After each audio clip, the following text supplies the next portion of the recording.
Watts de potencia. Avenida Paseo de la Reforma número 56, Colonia Juárez, código postal 06600, Ciudad de México. Buenísima, con más ritmo que nunca. Así lo dice Lamón. Así lo dice Lamón. Investigación con sentido. Así lo dice Lamón. Con Federico Lamón. Periodismo combativo.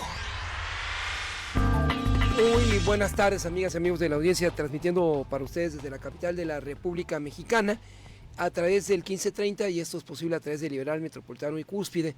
Nos acompaña como todos los días el colega Pasten. Buenas tardes, colega. Muy buena tarde, mitad de semana. Los teléfonos de cabina son el 5555 9269 34. Además les recordamos que estamos transmitiendo en X como Liberal Metropolitano y también en las páginas de Facebook de La Buenísima aquí en la 1530 AM. Saludo al colega Ibai, nuestro ingeniero que hace posible que esta transmisión llegue con nitidez al interior del país y la República. En la coordinación, la colega Pamela Ramírez. Y este es un día de información que se concentra en un rubro a partir de lo que la presidenta expuso por la mañana en su matutina, y le informamos, si usted lo ve, está cerrada Reforma con Alfonso Caso, el eje 1, y este es un día difícil para la circulación, pero hay una noticia favorable. La secretaria de Gobernación, Rosa Isela Rodríguez, logró asegurar un encuentro a los integrantes de la Coordinadora Nacional de Trabajadores de la Educación con la presidenta Claudia Sheinbaum, que se llevará a cabo el día de mañana. Hay una propuesta, un paquete incentivo para que los mentores levanten el plantón que causa graves problemas a la circulación, la actividad laboral. Tome usted precaución, emplee bicicleta, no se le ocurra usar automóvil en el primer cuadro de la ciudad, porque el panorama será complicado, por lo menos hasta el día de mañana. Colega Pasten, entre las notas relevantes que resalta la mesa de redacción de Liberal Metropolitano y Cúspide en este 21 de mayo, ahora sí esta es la etapa más difícil de los calores. Ahí les voy a enviar una alerta que nos llegó acerca de por qué debemos tomar agua con bicarbonato y limón. No, sal, discúlpame. Un suerito por la mañana para resistir el calor que enfrenta la colega Pamela, que enfrenta la audiencia Pasten y su servidor. Ustedes no lo saben, pero esta cabina se convierte en un sauna cuando estamos en esta transmisión, por las cámaras, por las luces, por los micrófonos, por todo. Hemos adelgazado ya algunos kilos aquí adentro, sí. De una talla que pasaba al 34. Pasamos a doble cero. Era el doble cero. Skinny Legend. Pero, a ver, los temas relevantes hoy. La presidenta afirmó que habrá justicia en el caso de Jimena Guzmán y José Muñoz, la secretaria particular y el asesor de la jefa de gobierno de la Ciudad de México. Los funcionarios que no contaban con escolta y se desconoce si sobre ellos existieron amenazas.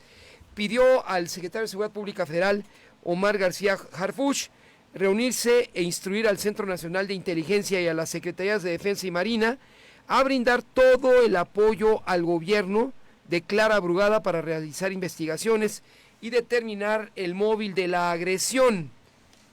Claro que sí, Federico. En notas nacionales e internacionales, Marco Rubio viene a México. El secretario de Estados Unidos busca detener el flujo de armas en el país. Y es que con el objetivo de fortalecer la cooperación en materia de seguridad entre México y Estados Unidos, el secretario de Estado de Estados Unidos, Marco Rubio, anunció la visita al territorio en las próximas semanas, según informó durante una audiencia en la Cámara de Representantes. Esta será su primera visita oficial al país latinoamericano desde que asumió el cargo.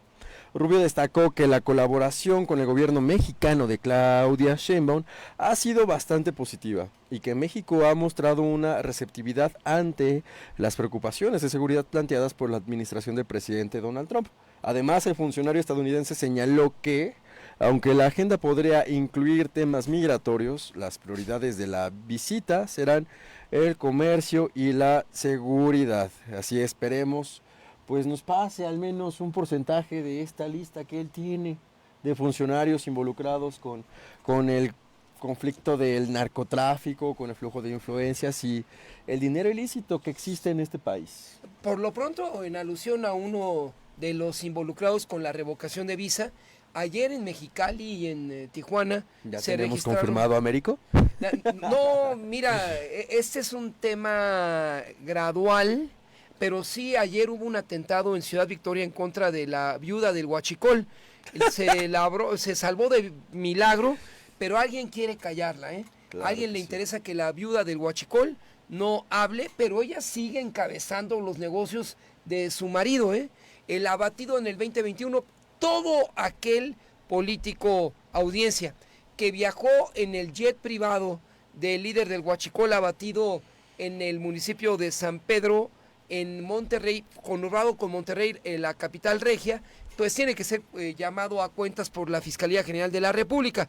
Eso piensa uno. Pero eso es en alusión a la agenda Marco Rubio. Y colega Pasta, en la audiencia, desde allá por el 2014 se creó un grupo de alto nivel a través del cual funcionarios del gobierno mexicano y estadounidense se reúnen de manera recíproca en Washington y Ciudad de México para atender diferentes temas. Hoy la migración, pero sobre todo el tema comercial y la no imposición de una carga impositiva a las remesas son los temas que predominan en la agenda de la presidenta Sheinbaum y la contraparte Donald J. Trump. Y al final, en el tema de aranceles a automóviles y exportaciones de automóviles que se producen en México y se venden a la Unión Americana, hoy el secretario de Economía, Marcelo Ebrard, dijo que al final se va a quedar entre 12 y 15%, 12% el arancel, y México, pese a la disposición del presidente Trump de defender su economía, no va a ser tan afectado como otros países socios. Sigamos con esta línea binacional, y es que con una comida con embajadores de países que pueden ser afectados con el impuesto al 5% de las remesas, la Comisión Plural de Senadores Mexicanos que viajó a Washington, Estados Unidos, arrancó sus actividades para exponer los argumentos de rechazo a la iniciativa, que será discutida y votada en los próximos días en el Pleno de la Cámara de Representantes de la Unión Americana. Fuentes del Senado de la República informaron que este miércoles, en la segunda jornada de la visita a Estados Unidos, los legisladores sostendrán otra reunión similar con embajadores de países de origen migrante con el país vecino. Con ciertas posibilidades de éxito, la comitiva de legisladores de todos los grupos parlamentarios, Morena, PT, Partido Verde, el PAN, el PRI y Movimiento Ciudadano, tienen prevista una agenda de reuniones y diálogos en la capital estadounidense con congresistas republicanos y demócratas. El grupo de 9 senadores preparó, entre otras actividades, un encuentro con Caucus Hispano del Congreso, fracción de la Cámara de Representantes compuesta por 30 integrantes del Partido Demócrata de ascendencia hispana. Además, buscarán reunirse con organizaciones de mexicanos radicados en Estados Unidos. La delegación mexicana, que estará acompañada por el embajador de nuestro país en Washington, Esteban Moctezuma, concluye de la mañana del jueves la agenda de reuniones. Los senadores que integran esta comitiva de visita son Ignacio Mier Velasco, Andrea Chávez, Alejandro Murat, Karina Ruiz, Mauricio Villadosal, Cristina Ruiz Sandoval, Ruth González, Giovanna Buñuelos de la Torre y Amalia García Medina de Movimiento Ciudadano. Esta última visitó el estudio hace un par de meses y tiene la oportunidad, colega Pasten, para fijar los términos de una primera interparlamentaria que sustituya a la tradicional interparlamentaria México-Estados Unidos y vele por los temas de la agenda migrante. Si lo pierde, allá ella. Y además están en Washington, donde el Congreso tiene un canal que se llama C-SPAN y podría hacer un intercambio de contenidos con el canal del Congreso en México, una iniciativa que, por cierto, se sentó aquí, como lo recordarás, colega Pasten. Ignacio Mier es senador poblano, representa una parte interesante de los poblanos en Estados Unidos, principalmente en Puebla, York o Nueva York, y la senadora por Chihuahua, pues es una persona muy cercana al presidente de la Junta de Coordinación Política, y ella puede en algún momento también sentar las bases para esa interparlamentaria del migrante.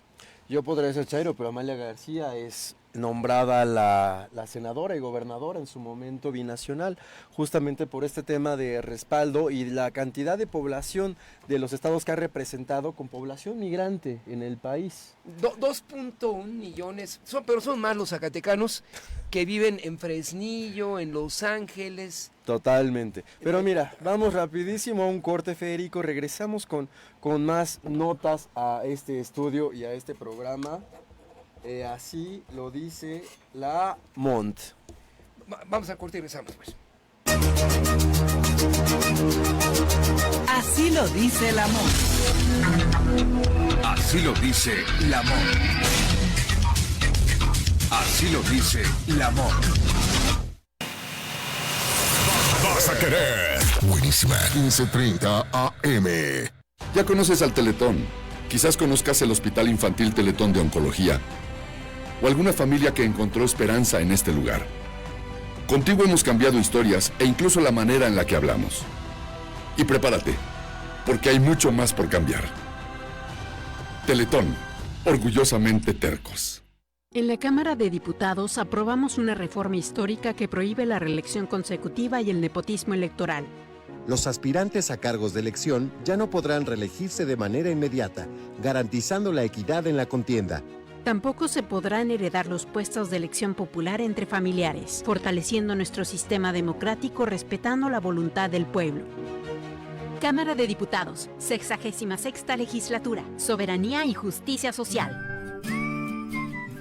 Soy Karen Castrejón, dirigente nacional del Partido Verde. Escogimos trabajar por tu bienestar, de la mano de la primera mujer presidenta de nuestro país, la doctora Claudia Sheinbaum. Por eso, las y los diputados del Verde votaron a favor de darle un presupuesto histórico a los programas sociales. Jóvenes construyendo el futuro, pensión para adultos mayores, becas de educación básica y media superior, pensión para personas con discapacidad, porque el futuro de la 4T es verde. Partido Verde. Abu, ¿qué haces? Ay, aquí buscando qué ver. Ya sé que vamos a ver. ¿Una película romántica? No, a las candidaturas para el nuevo Tribunal de Disciplina Judicial. Por primera vez votaremos por las personas que integrarán este tribunal. A ver. Escanea el QR de tu INE o entra a Conóceles, Practica y Ubica. Ahí puedes conocer a las candidaturas, sus propuestas, trayectoria profesional, la boleta para este cargo, practicar tu voto y hasta ubicar tu casilla. Este 1 de junio vota por las magistradas y magistrados del Tribunal de Disciplina Judicial.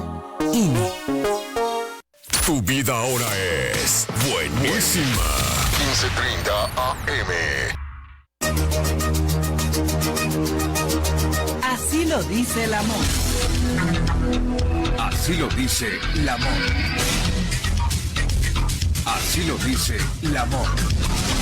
Claro que sí, Federico, estamos de vuelta en este tu programa, nuestro programa. Así, Mejor así. Lo dice Lamont. Ya estamos en este segundo bloque, regresando de este corte, ya que tenemos un invitado especial, es el maestro Benjamín Rodríguez Cuellar, con quien estaremos hablando de un tema muy importante. El juicio de amparo, la situación de los amparos, creo que es un tema que es muy controvertido en estas semanas, y qué mejor que explicarlo con un especialista, el ABC del amparo. ¿Cómo se encuentra el día de hoy? ¿Qué tal? ¿Cómo están? Buenas tardes, pues agradecido con el espacio, y bueno, de alguna manera sí, claro, el punto importante es que las personas, bueno, conozcan de este medio de control constitucional en el que pueden acceder absolutamente todos sin distinción alguna, ¿no? Y es importante que la ciudadanía tenga como de alguna manera este contexto, ¿no? De que lo que realmente puede o interesa o qué necesitan para acudir al juicio de amparo. Una figura creada en beneficio de los mexicanos frente a acciones del Estado y otros entes. ¿Así se puede definir, grandes rasgos? Es correcto. Por favor, maestro. Es correcto. El juicio de amparo está diseñado, está facultado en la Constitución y tiene su fundamento en la ley de amparo como tal, y claro, va contra actos o omisiones de las autoridades. Puede ser a través de un proceso o juicio, digamos, de primera instancia, sea civil, familiar, penal, administrativo, y que también puede incurrir para algunas peticiones solicitadas a algunas autoridades de los 3 niveles. Entonces puede ser un juicio penal que es muy recurrente, dado que hasta lamentablemente los integrantes de la delincuencia organizada lo aplican para evitar un proceso de extradición. Es correcto. Bueno, aquí hay digamos, un estigma social en cuanto a una suspensión.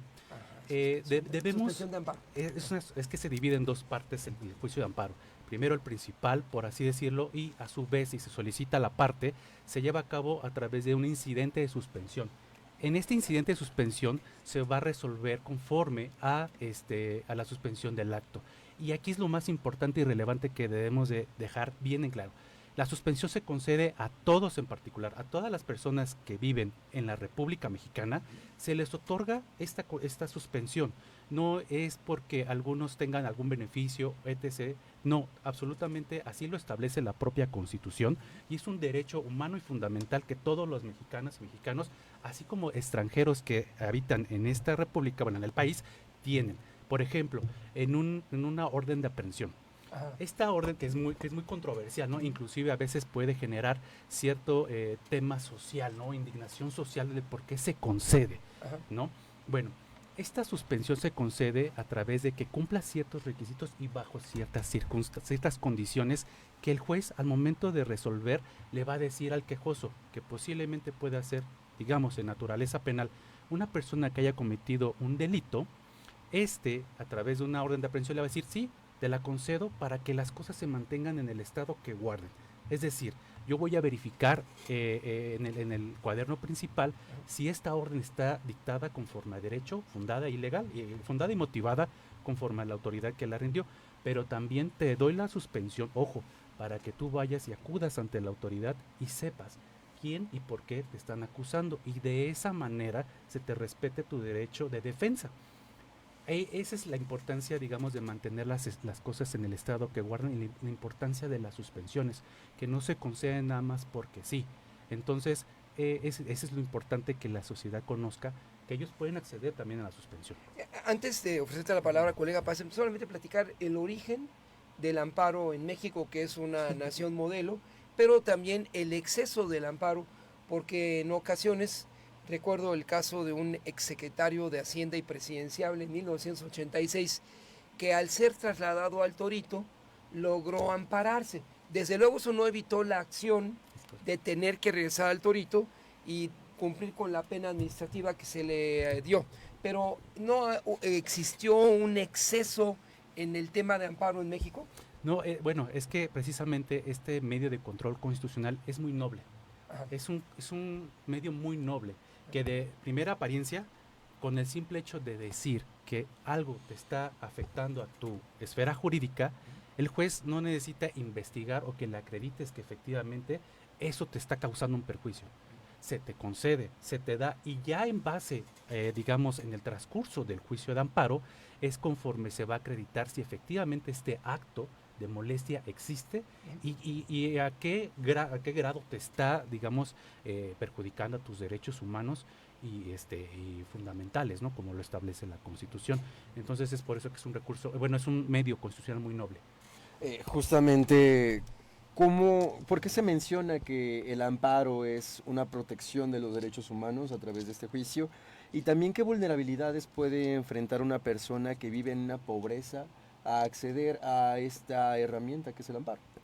Claro, bueno, como lo comenté al principio, no debe de existir esta distinción, porque como lo comenté, como lo establece la Constitución, que todos somos iguales ante la ley y todos tenemos estos derechos y beneficios, el amparo también lo podrían obtener estas personas de escasos recursos a través del Instituto de Defensoría Pública Federal, ¿no? Que pueden acudir y que inclusive el propio Consejo debe de establecer estos mecanismos de difusión para que la ciudadanía tenga al alcance esta información y de esa manera pueda acudir a través de un defensor pagado por el Estado a que le tramite este medio de control constitucional cuando, bueno, ya sea que la propia comunidad o parte de la comunidad sea afectada por un acto de autoridad, ¿no?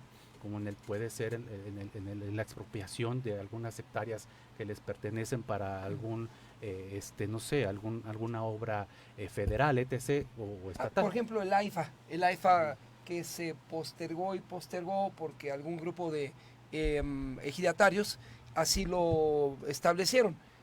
Sobre los territorios donde se amplió el AIFA, o más que el AIFA, el Tren Maya, Exactamente, eso es lo que se trata, y de hecho inclusive hubo amparos contra la construcción de estas obras, y que de alguna manera fueron cumplidas, y bueno, desconozco ya el desenlace que al final tuvieron, ¿no? Pero precisamente por eso se da este medio. Y de hecho hubo un asunto muy controversial en la corte en una laguna de Carpinteiro, donde se otorgó a unas personas que se iba a hacer una construcción estatal y que iba a afectar la biodiversidad de esa laguna, y la corte estableció que había ahí un daño y que por eso se le debía otorgar en este caso a estas personas el amparo para que se frenaran y no, digamos, perjudicaran a la biodiversidad.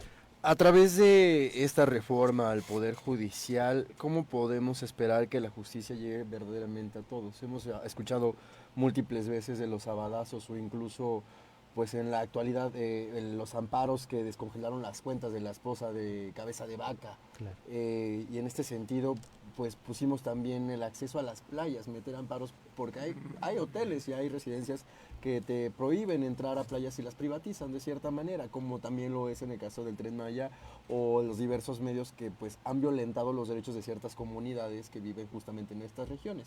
¿Cómo podríamos esperar que esta reforma pues llegue a ellos de un modo de justicia pues en este sentido? Claro, hoy en día, a través de digamos, de lo que vivimos actualmente, que son este proceso electoral a la candidatura del Poder Judicial, pues se han establecido buenas intenciones. Pero la realidad es que nosotros nos debemos de ajustar a lo que actualmente existe. Sí. Y la ley realmente, te lo digo, es muy noble. Es accesible y es noble. El punto es aplicarla tal cual, incrementándola a mayor y mejor beneficio de la ciudadanía. No esperando y utilizando estos legalismos para tratar de sacudirnos el asunto y resolverlo de esa manera. No. Hoy en día, digamos que el Estado mexicano, a través del Poder Judicial, pues cuenta con muchos precedentes, tanto de la Corte Interamericana de Derechos Humanos y de la propia Suprema Corte de Justicia de la Nación, que es obligación de toda persona juzgadora aplicarla sí o sí. O sea, no es a esto sí, a este no. Es una obligación y un derecho que tienen todos los ciudadanos a alcanzar esta justicia que sí es verdadera y que ya la tenemos. Solamente faltan que las personas tengan esta idoneidad y sensibilidad de poder tener en consideración pues las necesidades reales de las personas, ¿no? Y no hacernos de la vista gorda, simplemente sí aplicar como debe de ser. ¿Cuánto cuesta un juicio de amparo? La verdad desconozco cuál sería el costo, ¿no? En razón a que, bueno, yo no me dedico a litigar, pero desconozco cuál es. Pero al final de cuentas, como lo insisto, como repito, si hay algún abogado que en su caso llegue a cobrar por estos, digamos, por esta representación en el juicio de amparo, también existen, insisto, los defensores de oficio, que en este caso están tantos asesores jurídicos como los propios defensores del Instituto Federal que desde la Defensoría Pública, quienes pueden representarlos sin costo alguno, ¿no? La verdad desconozco, y sí, precisamente se tiene esa idea, que el juicio de amparo es para cierta élite social, ¿no? Juan Velázquez, en paz descanse, era un abogado, un litigante, quien a través del juicio de amparo, caso Echeverría que comentamos recientemente, pues con toda la razón del mundo hizo y acumuló un capital importante, como el abogado de Peña Nieto, que después fue a prisión, que acaba de liberar con un amparo, un proceso de amparo. Y cuánto, por ello quiero llevarlo, maestro, a preguntarle si son más de 5 los juicios de amparos o cuántos son. Juicios de amparo solamente existen dos, que es el indirecto y directo. Las demás es que también ahí se advierte las acciones de inconstitucionalidad. ¿Qué son esto? Esto es cuando hay un artículo que se crean a través de los congresos locales o el Congreso de la Unión, en donde no cumple el objeto principal de la ley, ¿no? Que es favorecer a la ciudadanía. Si esto no cumple o no es equitativo o trae trasfondo otras cuestiones que violentan la esfera jurídica del gobernado a través de la aplicación de esta ley, entonces eso se debe de revisar, y es cuando a veces la Suprema Corte declara estas acciones de inconstitucionalidad en contra de estas leyes o artículos en particular. ¿Cómo ha evolucionado el amparo a través de también la evolución de los mismos derechos? Hablemos de una orientación sexual, hablemos de la identidad de género, o en el mismo caso el acceso a algún derecho, medicamentos, vivienda o una violencia económica. Claro, ha evolucionado, siempre ha estado, Hoy en día pues se tiene el conocimiento más por lo mismo de que tenemos en las manos pues a través de los medios electrónicos internet hacerlo digamos viral, y en este caso tener conocimiento de ello, pero siempre se ha aplicado el acceso a las medicinas, a las vacunas. Ahora por ejemplo lo que ocurrió en la pandemia, ¿no? En el COVID-19, pues se llegó o sea, se obligó a las autoridades digamos de salud a que aplicaran las vacunas a ciertos grupos vulnerables, en este caso los niños o las personas adultas, y en ese sentido siempre ha estado. Hoy en día yo creo que lo que sí invito a la ciudadanía y en general es a que lo utilicen a través de los medios electrónicos, utilizar la tecnología en ese sentido a favor para tener más que nada evitar este trámite burocrático del papel y todo esto. Lo pueden hacer a través de en línea, ¿no? Y en ese sentido tener en el acceso a través de su móvil, de su teléfono celular, pueden inclusive solicitar el acceso al expediente electrónico y poder revisarlo ahí mismo, ¿no? Y en ese sentido pues tener esta oportunidad. Creo que algo que la ciudadanía puede llegar a pensar mucho es tal vez no denunciar que está siendo víctima de alguna violación a sus derechos humanos en un juicio y no llegar al amparo. Justamente tenemos una cifra negra bastante alta, lo cual lleva a la impunidad. ¿Cómo un ciudadano o una ciudadana puede ejercer su derecho a un amparo? Bueno, evidentemente, pues si en este caso hay digamos un acoso, una violación, pues de primera instancia sí se debe de recurrir a las autoridades competentes o facultades, en este caso el Ministerio Público o la autoridad administrativa, en el caso de una cuestión laboral, ¿no? De un acoso sexual a través de un patrón, ¿no? O de un compañero a través de estos mecanismos administrativos, y de igual manera las autoridades pues horas establecidas, ¿no? Como puede ser el Ministerio Público, para que se inicie la carpeta de investigación correspondiente, y en el caso de que no sea digamos considerada o que no haya una omisión por parte de la autoridad de integrar esta carpeta, entonces ya podría acudir al juicio de amparo para decirle a la autoridad: oye, el Ministerio Público está siendo omiso de hacer su investigación o realizar las pesquisas correspondientes para la integración de la carpeta. Entonces ahí sí el juez de amparo le estaría diciendo al Ministerio Público: oye, ¿sabes qué? Pronúnciate al respecto, di sí o no y por qué, ¿no? Un ejemplo, colega Paz, en la audiencia, maestro, sí. Lo encuentro en el periódico, en un periódico de circulación nacional, a propósito de Juan Collado. Esto fue el 29 de abril del 2023. Creo que Juan Collado ya está en libertad bajo un amparo, pero el abogado Juan Collado obtuvo un amparo. Entonces, sobre esa base, maestro, quiero que nos expliques, que deja sin efecto una segunda acusación en su contra por delincuencia organizada y operaciones con recursos de procedencia ilícita. El fallo unánime del primer tribunal colegiado en materia penal anula el cargo que pesaba sobre Collado. Entonces, este amparo lo procesa un tribunal. Primero fue al amparo. Ajá. Resuelve un juez de distrito. Ajá. Quizás el juez de distrito le concedió o no le concedió el amparo. Entonces, sobre esa resolución puede recurrir a través del recurso de revisión. Ajá. Este recurso de revisión llega a un tribunal colegiado, y el tribunal colegiado, digamos que revisa la tarea del juez. El tribunal, vamos a explicarlo por partes, claro. Maestro, a la audiencia y a nosotros mismos. El tribunal colegiado forma parte del Poder Judicial de la Federación. Es correcto. Depende de la Corte. Sí, depende del Consejo de la Judicatura Federal. Aquí está dividido la Corte, por una parte, y el Consejo de la Judicatura Federal es el que, digamos que es la parte o es la institución que establece estos órganos jurisdiccionales. Con los cambios que se avecinan, entonces estos tribunales formarían parte ya del Tribunal de Sentencias. Tribunal de Disciplina Judicial, y es el tribunal también administrativo judicial. Va a ser lo mismo prácticamente, pero sí, digamos que van a desarraigar algunas unidades que se encuentran dentro del Consejo de la Judicatura y las van a extraer para crear este Tribunal de Disciplina Judicial. Y de alguna manera va a operar el Tribunal Administrativo Judicial, que es, por ejemplo, recursos humanos. Entonces aquí, maestro, y lo he platicado con Paz y con la audiencia, en los amparos y la forma como un juez determina a concederlo o no es un tanto discrecional a la fecha.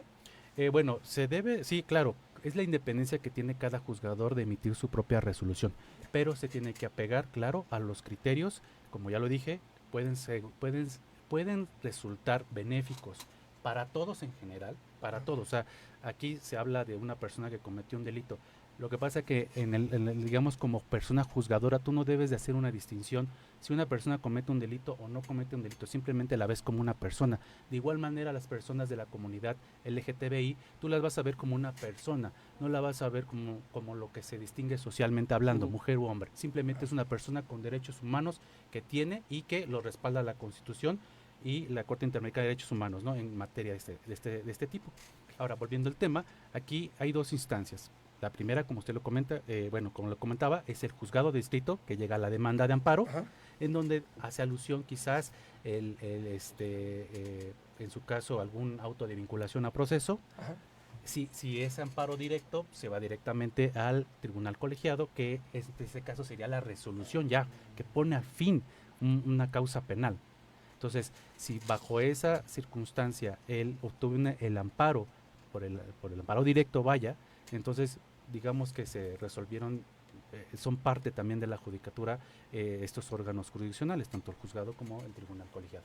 Nos pregunta la audiencia cuál es la diferencia entre reclamar un acto de la autoridad y una omisión en un juicio de amparo. Bueno, el acto de claro, el acto reclamado puede ser, supongamos, una circunstancia, por ejemplo, algo que no observó un juez en un juicio de primera instancia, que al igual es una violación procesal en los tiempos, ya no dio permiso, etc., ya no permitió que una prueba se desahogara. Eso podría ser un acto. O en su caso, por ejemplo, que cierren una calle sin previo aviso, o que se lleven a cabo estas acciones, por ejemplo, una construcción, ¿no?, en una calle, o en su caso también podría ser la orden de aprehensión, como lo comentamos. Una omisión, ¿cuál es?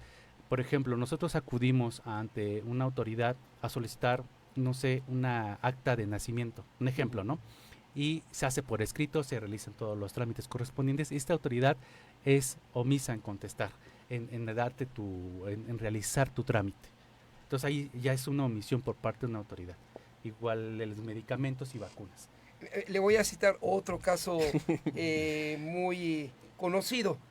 Obtiene amparo definitivo Mario Villanueva Madrid, el exgobernador de Quintana Roo, que fue uno de los primeros narcogobernadores detenidos y procesado por la Exprocuraduría General de la República. Dice, así la nota, el exgobernador de Quintana Roo obtuvo un amparo definitivo contra la sentencia de 36 años de prisión que se le había impuesto como presunto responsable de los delitos de delincuencia organizada contra la salud, asociación delictuosa y lavado de dinero. Ahí ya es un amparo, ya no va a requerir otros nuevos amparos. Es correcto, ya que ya se le está otorgando el amparo. Es que la última instancia que tiene una persona, digamos, en estos términos, es el amparo directo. Ya va a revisar, digamos que está la sentencia dictada por el juez. Posteriormente puede él acudir a la apelación, que es la segunda instancia que tiene una persona para poder apelar esa sentencia que no esté conforme. Y si de esa sentencia de segunda instancia no está conforme, puede acudir al amparo directo, que ya es su última instancia que podría tener para efectos de poder revertir la sentencia que no les es favorable, vaya. Correcto. Entonces, en el mundo de las leyes, en el mundo del tribunal de los tribunales en México, una resolución del juez no es definitiva. No. Todavía existe. Digo, para mejor conocimiento de la audiencia, claro, y de nosotros, en la peor desgracia, el juez de distrito se pronuncia por la pena de 35 años hacia el presunto culpable. Este todavía tiene mecanismos para evitarlo, y eso es la acción del amparo. Es correcto, exactamente. Tiene la apelación como segunda instancia y el amparo directo ya como la última instancia. Que se va al Consejo de la Judicatura. Sí, todas son forma parte. Perfecto. Gracias por explicar este tinglado para poderlo a su vez, si es que la audiencia ya lo entendió mejor que nosotros antes, pero ya tenemos elementos que nos permiten aterrizar en tu mundo, maestro. Sí, claro, y también es preciso lo que comentaban y me llama la atención los abadazos, es que en materia penal no existen los abadazos. Porque el auto de término constitucional debemos de entender que este no se puede suspender. Es decir, una vez que te ponen a disposición de la autoridad judicial, el juez penal, el juez tiene 72 horas o 144 si solicitan la duplicidad, o en la misma audiencia de vinculación a proceso puede solicitar que se le resuelva su citación jurídica. Y el juez va a decidir con un auto de vinculación a proceso o no de vinculación a proceso, ¿no? Entonces sí son importantes aclarar que los tiempos de todos, o sea, todos, tanto yo tengo este derecho y ese término no se puede, digamos, cancelar, no se puede postergar, porque entonces el juez de distrito estaría cayendo en una responsabilidad. En el caso de Villanueva, concluye este caso, pero son casos emblemáticos. Yo te escucho. Juan Collado, no, participa, no, es que son interesantes y los más emblemáticos, colega, los rescato desde luego de los recortes periodísticos.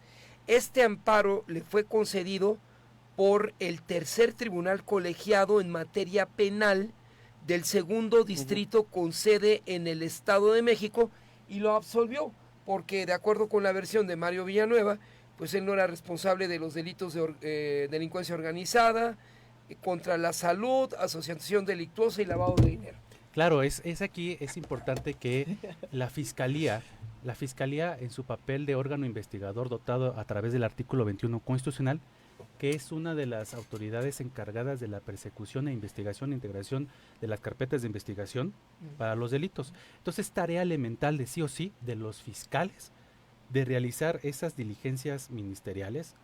Fiscales, para explicarlo a la MPs. audiencia, es la Fiscalía General de la República, que tiene como un agente del Ministerio Público Es correcto. que no está de acuerdo con el fallo que el tribunal, que forma parte del Consejo de la Judicatura, otorgó a Mario Villanueva. Es correcto. Con el supuesto, pues. Y sí, es trabajo de la Fiscalía precisamente llevarle al juez todos los elementos que consideran ellos que la persona cometió un supuesto delito, ¿no? Porque no se le puede, digamos, violar el principio de inocencia a cualquier persona. Este principio de inocencia lo va a llevar hasta el dictado de la sentencia. Si la sentencia es condenatoria, entonces sí ya es un sentenciado, ¿no? La sentencia condenatoria es de los tribunales. No, es del juzgado. El juzgado es el que la va a resolver de primera instancia. Y como lo comenté, a través de la apelación, el tribunal colegiado de apelación. ¿El juez de distrito o el magistrado o el ministro? El juez. Es juez de distrito, los que, digamos, resuelven la sentencia. Digamos, la apelación son magistrados y digamos que el amparo directo también son magistrados. Son colegiados, son decisiones a través de 3 magistrados en los cuales van a determinar si el proyecto de sentencia es correcto o no.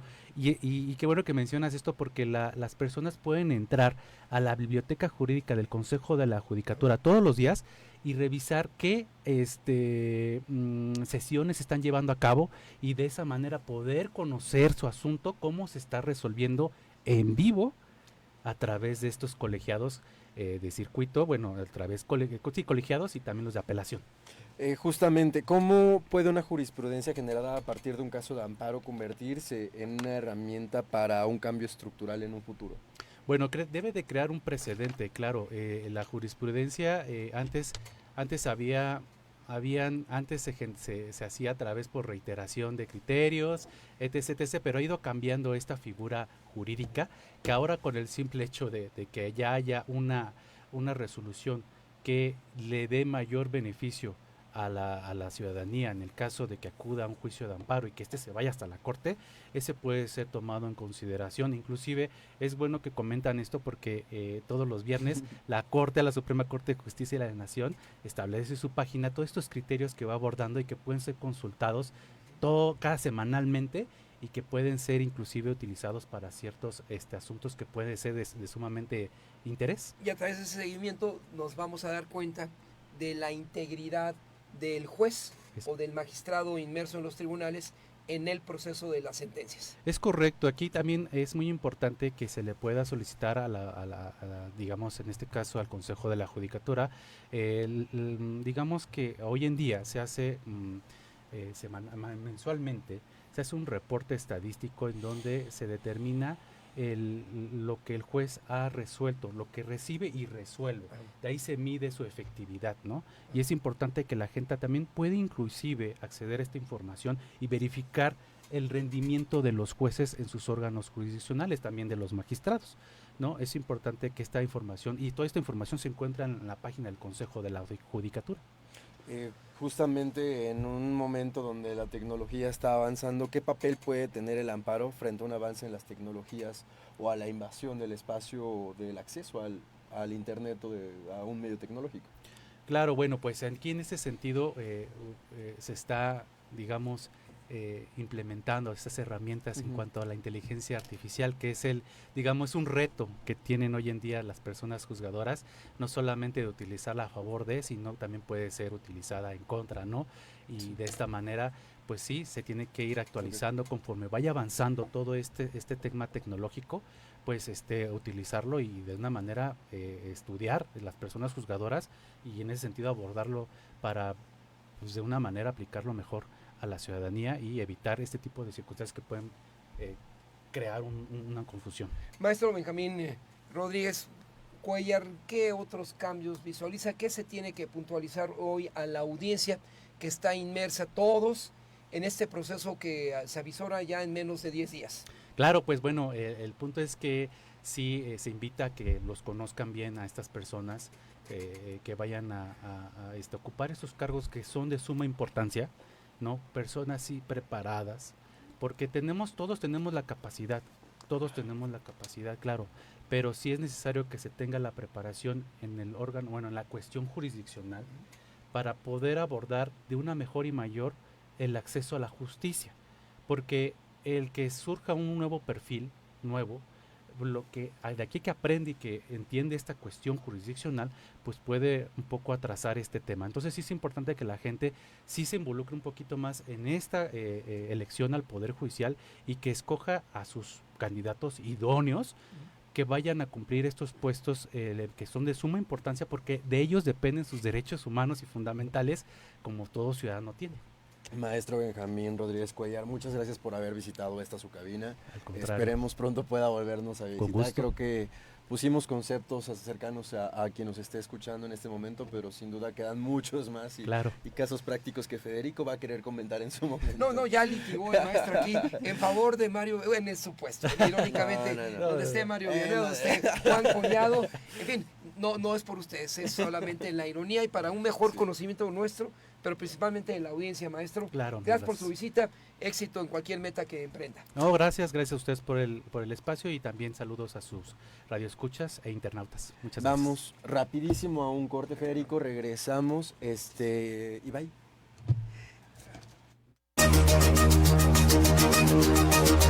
Así lo dice el amor. Así lo dice el amor. Así lo dice el amor. ¿Quieres más música buenísima? ¡No le cambies! Buenísima. 15:30 AM. Desde 1954, el Senado de la República otorga la Medalla de Honor Belisario Domínguez a mexicanas y mexicanos que por su trayectoria y logros sean ejemplo de talento, poniendo en alto a México. Si conoces a una persona que haya transformado desde la ciencia, la cultura, la educación o la defensa de los derechos, es momento de postularla. Tienes hasta el 1 de junio. Consulta la convocatoria en www.senado.gov.mx. En Informe 24 nos encadenamos a todo el país con Alberto Peláez. Y espero que a partir de ahora, todos los días, sintonicen con Informe 24. Soy Alberto Peláez. De lunes a viernes en punto de las 13 horas, por esta emisora. Informe 24, todo el día en la noticia.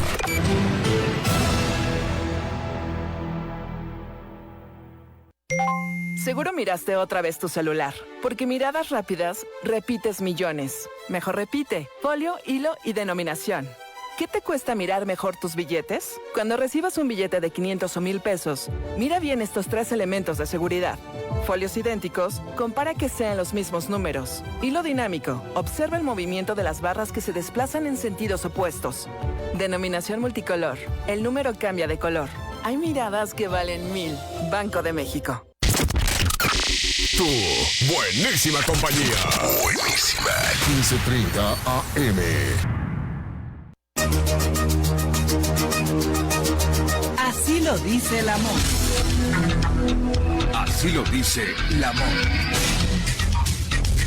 Así lo dice la MOM. Regresamos con el colega Montaño. Colega, te agradezco y sobre todo el informe que ofreciste a la audiencia ayer sobre este lamentable crimen que no quedará impune, como dijo la presidenta Claudia Sheinbaum en la mañanera del pueblo, y después en una tensa mañana de conferencias de prensa convocadas en el antiguo Palacio de Ayuntamiento, con la crónica y los últimos acontecimientos. Colega Montaño, adelante. Buenas tardes. Pues sí, mira, buenas tardes, Federico, a ti y al auditorio. Quiero comentarte que, bueno, hoy nada más tiene un evento, acaba de terminar, fue un evento bastante largo, fueron casi 2 horas. Esta es la inauguración de una casa de cuidados, tanto para adultos mayores como para niños y para la gente que va de alguna manera a cuidar a sus propios familiares, y de alguna manera estas casas van a ser modelo para poder en la ciudad ayudar a las personas de este sistema público de cuidados. Se trata de unas 200 casas que se van a instalar en esta administración, y en el caso de la Buenos Aires, pues es bastante grandes estas instalaciones. Y quiero comentarte que de entrada, pues sí, la jefa de gobierno está tranquila, se ve serena, su actuación de alguna manera es normal, porque finalmente pues tiene que trabajar. Quiero comentarte que la seguridad sí se ha reforzado, porque finalmente ningún evento al que habíamos asistido pues se habían revisado nuestras pertenencias. Ahora hay muchos reporteros que traen en su equipo de trabajo cámaras, que traen micrófonos, toda la tecnología que a veces tienen que portar con ellos. Pues ha sido revisada a la entrada, por ejemplo, de esta casa de cuidados. También yo creo que se va a hacer ya normalmente en otros eventos. Acuérdate que visita casa por casa y toca a las personas. Entonces, esta situación, vamos a ver una realidad diferente seguramente en los próximos días, porque Clara Brugada tiene ese trabajo que le llaman ellos de territorio más que de escritorio, y tiene mucho contacto con la gente. Incluso aquí en esta casa de cuidados tuvo contacto con gente que estaban esperando turno para alguna consulta, para algún tratamiento, y es personalmente la plática que ella tiene con las personas, es un contacto directo, no hay una seguridad así muy estricta, pero sí está reforzada la seguridad, además de que ella viaja en una camioneta prácticamente blindada y que tiene un sistema ahí discreto de seguridad.